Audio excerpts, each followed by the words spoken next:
Hello students, I'm Ajaypal sir from Economics Senior Secondary School Bani. Now we start the next topic of +1 Physics. Chapter चल रहा है laws of motion के अंदर हमारा next chapter है friction, उसके अंदर हम कर रहे हैं। चलो हमारा नेक्स्ट टॉपिक है work done in moving a body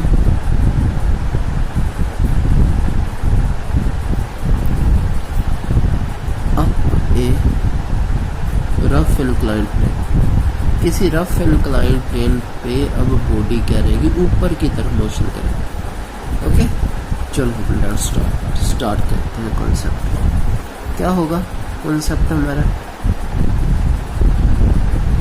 ये हमारा कोई प्लेन है। Okay this plane inclined plane है, ये हमारा आपको पता है थीटा एंगल हो जाएगा। ओके थीटा एंगल से इंक्लाइंड प्लेन है। ऑब्जेक्ट को अब हमने क्या करना, ऊपर की तरफ मोशन करवाना, ऊपर की तरफ। ओके अप, ये लिखा ना बॉडी अप पे रफ इंक्लाइंड पे, ऊपर की तरफ जब मोशन करवाओगे तो पी की फोर्स से आप ऊपर की तरफ मोशन करवा रहे हो। ये हमारा इंक्लाइंड प्लेन हमने लिख दिया ए बी सी। ओके ये आपको पता चला। अब मैंने आपको बताया था अगर ये ऊपर की तरफ है, फ्रिक्शन की फोर्स नीचे की तरफ होती है according to the third law. ये आपको अच्छे से पता। अब अगर इसकी एक वेट की फोर्स भी लगेगी नीचे की तरफ, ये भी आपको पता है mg की फोर्स इसके नीचे की तरफ लगेगी। ओके और इसके अपोजिट एक नॉर्मल रिएक्शन की फोर्स रहेगी, वो जो r होगी। ओके अब आपने क्या करना है, ये हमारी क्या होगी, mg फोर्स होगी। ओके वेट की फोर्स होगी। इस फोर्स के दो कंपोनेंट होंगे, रेक्टेंगुलर कंपोनेंट आपने पढ़े होंगे। ओके दो कंपोनेंट होते हैं, एक ये हो जाएगा, एक ये कंपोनेंट हो जाएगा। तो दो कंपोनेंट हमारे होंगे और इसके साथ हमारा क्या है, थीटा एंगल है यहाँ पे। Okay this is the theta angle. तो ये थीटा एंगल यहाँ पे हो जाएगा mg कोस थीटा और ये हो जाएगा mg साइन थीटा। ओके ये आप हमेशा याद रखना, कोई भी फोर्स जो रिजल्टेंट फोर्स होती है उसके दो कंपोनेंट होते हैं, एक mg साइन थीटा, एक mg कोस थीटा। जो फोर्स होगी उसी के दो कंपोनेंट बनेंगे। आप किसी के भी दो कंपोनेंट बना सकते हो, किसी भी फोर्स के। ठीक है ये यहाँ पे हो जाएगा हमारा mg cos theta mg sine theta. अब mg साइन थीटा p को बैलेंस करिए, mg कोस थीटा उस r को बैलेंस करिए। ओके ये आपको पता है। चलो हम स्टार्ट करते हैं कॉन्सेप्ट। ओके अब हम क्या लिखते हैं, जो बॉडी है आपको पता है रफ इंक्लाइंड प्लेन पे moving towards A to B जा रही है बॉडी, ये आपको पता है। ओके और जो इंक्लाइंड प्लेन है वह थीटा एंगल के साथ पड़ा हुआ है। फर्स्ट जो आपकी फोर्स यहाँ पे लग रही है मैं बताता हूँ, वेट की फोर्स लगती है, mg की फोर्स डाउनवर्ड लग रही है, वर्टिकल डाउनवर्ड लग रही है, ये आपको पता है। सेकंड जो फोर्स लग रही है रिएक्शन की फोर्स लग रही है। ओके रिएक्शन की force perpendicular to the plane लग रही है, r की फोर्स परपेंडिकुलर टू प्लेन लग रही है। तीसरी फोर्स जो आपकी लग रही है फ्रिक्शन की फोर्स लग रही है। आपको पता है फ्रिक्शन की फोर्स कहाँ पे लग रही है। Okay acting down the plane, down the plane लग रही है। ओके जैसे जैसे बॉडी ऊपर आ रही है ये नीचे की तरफ फोर्स लग रही है। अब mg has two rectangular component, दो रेक्टेंगुलर कंपोनेंट mg। ओके कौन कौन से mg कोस थीटा जो है अपोजिट टू r, अपोजिट है r के, mg cos theta opposite to r है, mg sine theta. Okay mg sine theta लग रहा है, वो किसके लग रहा है, डाउन दी प्लेन लग रहा है। ओके और पॉजिटिव p है। ओके डाउन दी प्लेन पे लग रहा है, अपोजिट टू p के पॉजिटिव। चलो अब जो p की फोर्स है वो किन किन फोर्स के द्वारा बैलेंस हो रही है ये आपने बताना। Okay p force is balanced bye,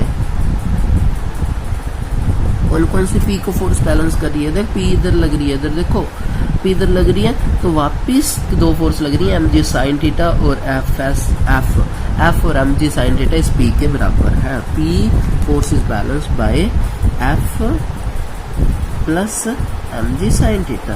okay, कहने का मतलब पी इन दोनों फोर्स के बराबर हो जाएगी। P is equal to the M G sine theta plus, ये आपको पता चल गया। और जो आर की फोर्स है, R normal force balance by, normal force को कौन बैलेंस कर रहा है? एम जी कोस थीटा। दिख ही रहा आपको, नॉर्मल के ऊपर है एम जी कोस थीटा, नीचे वाली उससे अपोजिट हमेशा बैलेंस करती है। आर क्या हो जाएगा? एम जी कोस थीटा हो जाएगा। समझा गया आपको? अब आपने क्या निकालना? वर्क डन निकालना। वर्क डन का फार्मूला पुट करो। Work done is equal to the force multiply distance. Okay, distance कितना ऑब्जेक्ट मूव कर रहा है? ओके, मान लो वो ऑब्जेक्ट जो डिस्टेंस मूव कर रहा है इस पॉइंट से लेकर, यहाँ से लेकर इस पॉइंट पर पड़ा और ऊपर की तरफ जा रहा है ना, तो यहाँ तक डिस्टेंस एस मान लो इसको। ओके, एस डिस्टेंस, ये एस डिस्टेंस मूव कर। तो फोर्स आपको पता है पी की फोर्स लग रही है, पी मल्टीप्लाई एस हो जाएगा जो वर्क डन होगा। अब पी की फोर्स क्या है? पी की फोर्स पुट करो, एम जी साइन थीटा प्लस एफ है, मल्टीप्लाई उसके साथ क्या रहेगा? डिस्टेंस रहेगा। अब वैल्यू पुट कर दो। एफ की फोर्स, एफ की फोर्स आपको पता है F is equal to the mu K R होता है, ये आपको अच्छे से पता है। पुट करो एम जी sine theta plus mu K R into S हो जाए। ओके, आर की वैल्यू क्या होती है? अभी आपने किया एम जी कोस थीटा, चलो वो भी पुट कर दो, एम जी sine theta plus mu k m जी कोस थीटा मल्टीप्लाई एस होती है, ये आप कर लोगे। अब जो चीज़ उसमें से कॉमन आती है उसको कॉमन ले लो। W is equal to the M g common आ जाएगा, साइन थीटा प्लस म्यू के कोस थीटा मल्टीप्लाई एस हो जाएगा, ये आप कर लोगे। ओके, यहाँ तक आपने अंडरस्टैंड कर। ओके, चलो मैं रिपीट करवा देता हूँ एक बार। Work done in moving a body up a रफेल, ऊपर की तरफ जा रही है, पी ऊपर की तरफ लग रही है, एफ नीचे की तरफ लग रही है, एम जी नीचे की तरफ लग रही है। एम जी के दो कंपोनेंट बनेंगे, एम जी साइन थीटा, एम जी कोस थीटा। एम जी कोस थीटा के अपोजिट आपको पता है नॉर्मल रिएक्शन की फोर्स लग रही है, यहाँ पे एम जी लग रही है। एम जी के दो कंपोनेंट बन जाएंगे। ओके, अब एम जी की फोर्स डाउनवर्ड लग रही है, रिएक्शन की force upward perpendicular to the plane of friction की फोर्स डाउनवर्ड लग रही है। अब इस आपने सिर्फ ये देखना कि कौन सी फोर्स किसको बैलेंस कर रही है। ये देखो एम जी कोस थीटा बिल्कुल इसके नीचे की तरफ है और आर उसके ऊपर की तरफ है, उसको बैलेंस हो रही है। अगर ये बिल्कुल सीधा ऑब्जेक्ट पड़ा होता ना तो आर की फोर्स एम जी के द्वारा ही बैलेंस हो जाती। ओके, और उसके दो कंपोनेंट भी ना बनते, बट ये इंक्लाइंड पड़ा हुआ है इसलिए इसके दो कंपोनेंट बने। हमने पिछले चैप्टर ये देखो इसके कोई दो कंपोनेंट नहीं बनाए कोई कंपोनेंट, एम जी सीधा बैलेंस हो रही है आर के द्वारा, बट यहाँ पे भी कंपोनेंट बने थे जिसके अंदर वो डाउनवर्ड जा रही थी क्योंकि यहाँ पे इंक्लाइंड है। तो जब भी इंक्लाइनेशन आएगी तभी ही कंपोनेंट बनते हैं। ओके, तो यहाँ पे दो कंपोनेंट एम जी कोस थीटा, एम जी साइन थीटा बने। पी की फोर्स एम जी साइन थीटा प्लस एफ के द्वारा बैलेंस हो रही है। ये देखो पी की फोर्स इधर है, एम जी साइन थीटा भी इधर है, एफ भी इधर है, तो इन दोनों की फोर्स का सम पी के बराबर ही होगा ना। P is equal to the M G sine theta plus F. Okay, ये आपको पता चल जाए। अब आर की जो फोर्स है किसके द्वारा बैलेंस हो रही है? एम जी कोस थीटा के द्वारा, तो R is equal to the M G cos theta आ जाएगा। ओके, अब आपको वर्क डन पता है फोर्स इनटू डिस्टेंस होता है। ओके, तो डिस्टेंस कितना है? एस, फोर्स कितनी है? पी। करो W is equal to P into S. P क्या है? एम जी sine theta plus F into S हो जाएगा, ये आप कर लोगे।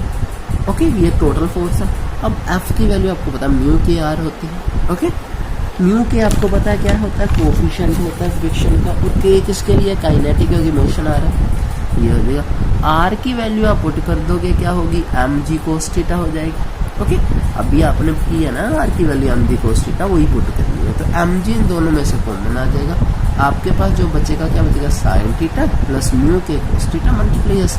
तो यहाँ तक आपने कंसेप्ट करना था। क्या इसमें डिफिकल्टीज? ओके, इतना इजी कॉन्सेप्ट है, ओके, बस आपको फोर्स के बारे में पता होना चाहिए कि कौन से कंपोनेंट किस साइड लग रहे हैं, ये आपको अच्छे से इनकी नॉलेज होनी चाहिए। ओके, क्योंकि न्यूटन्स लॉ आपको करवाए हैं, उन्हीं के बेस पे सारा कुछ आगे चलेगा। ओके, तो ये आज का हमारा कॉन्सेप्ट था। आपने इसको अच्छे से पढ़ना है, इसके नोट्स बनाने हैं।